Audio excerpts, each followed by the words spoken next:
Sebelum melanjutkan, jangan lupa subscribe dulu, terima kasih. Bab 430 memeluk paha itu dengan sia-sia.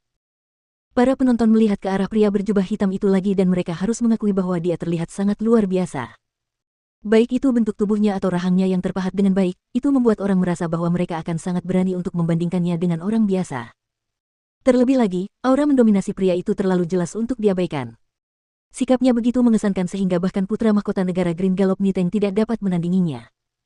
Bahkan jika mereka tidak mengetahui identitas orang ini, siapapun yang terpelajar akan tahu bahwa dia adalah orang yang luar biasa.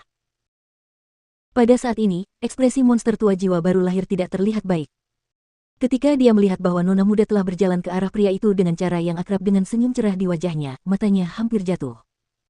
Apakah dia mendengarnya dengan benar? Dia memanggil pria itu dengan sebutan penguasa neraka. Sejauh yang dia tahu, hanya ada satu orang yang disebut sebagai penguasa neraka dan itu adalah sang penguasa yang sulit ditemukan. Mungkinkah ini dia? Ekspresi Niteng juga gelap dan muram saat ini, terutama saat dia melihat Feng Jiu berjalan ke arah pria berjubah hitam itu sambil tersenyum, sedikit rasa senang bercampur dengan sedikit rasa bersalah. Saat dia melihatnya, dia tidak bisa menahan diri untuk tidak mengepalkan tangannya di balik lengan bajunya. Sebagai putra mahkota Green Gallop Country, tentu saja dia pernah mendengar tentang kekuatan istana neraka dan pria yang disebut sebagai penguasa neraka. Namun, apakah pria di depannya saat ini? Pria ini tampak seperti telah melampaui para dewa, dan dia tampak begitu misterius. Mengapa dia muncul di kerajaan sekecil itu? Kecuali, kalau Tuhan neraka ini bukanlah Tuhan neraka yang sama yang ada dalam pikirannya. Di sisi lain, penguasa neraka memperhatikan saat dia menyapanya dengan senyuman. Bibirnya akhirnya membentuk senyuman tipis, dan matanya yang gelap memantulkan jejak kelembutan dan kemanjaan. Pada saat ini, dia ingin menyentuh kepalanya, memeluknya, dan memeluknya erat-erat. Lebih dari segalanya, dia ingin mencium bibir merah menggoda itu dalam-dalam. Mungkin dia tidak akan berani menyelinap pergi diam-diam lagi lain kali. Tentu saja, di depan banyak orang, dia mengendalikan keinginannya. Setelah dia berurusan dengan orang-orang dari Green Gallop Country, dia akan menunjukkan warna aslinya kepada wanita ini. Beraninya dia berpura-pura tidak tahu siapa dia. Hei, Tuan Neraka. Kenapa kau datang jauh-jauh ke sini, orang tua?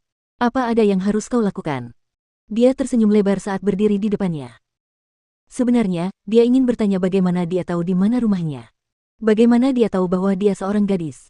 Mengapa dia datang ke negara kelas 9? Bukankah dia orang yang sibuk? Kemunculan yang tiba-tiba dan dingin ini sudah cukup untuk membuat orang takut setengah mati.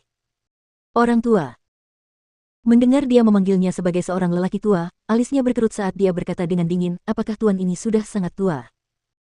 Hehe, aku hanya bersikap sopan. Dia tersenyum canggung dan bertanya-tanya mengapa begitu sulit untuk marah padanya. Apakah karena dia merasa bersalah karena telah memanfaatkannya? Apa yang kau lakukan? Kau dipaksa menikah di depan pintu rumahmu dan kau bahkan tidak berani menyebut namaku. Apakah aku membiarkanmu memeluk pahaku dengan sia-sia? Dia menahan nada bicaranya karena tidak ingin mengungkapkan terlalu banyak emosi.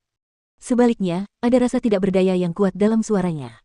Feng Jiu terkejut saat dia menoleh ke arahnya. Dia ingin dia menggunakan namanya, meminjam kekuatan dan gengsinya. Apakah dia salah dengar? Mengapa dia tidak tahu bahwa dia telah memeluk pahanya? Kapan dia menjadi pilar pendukungnya? Dia mengumpulkan pikirannya sebelum menatapnya sambil mengarahkan jarinya yang ramping ke arah monster tua jiwa baru lahir dan berkata dengan nada sedih, aku tidak bisa mengalahkannya. Dia bilang dia akan melumpuhkanku.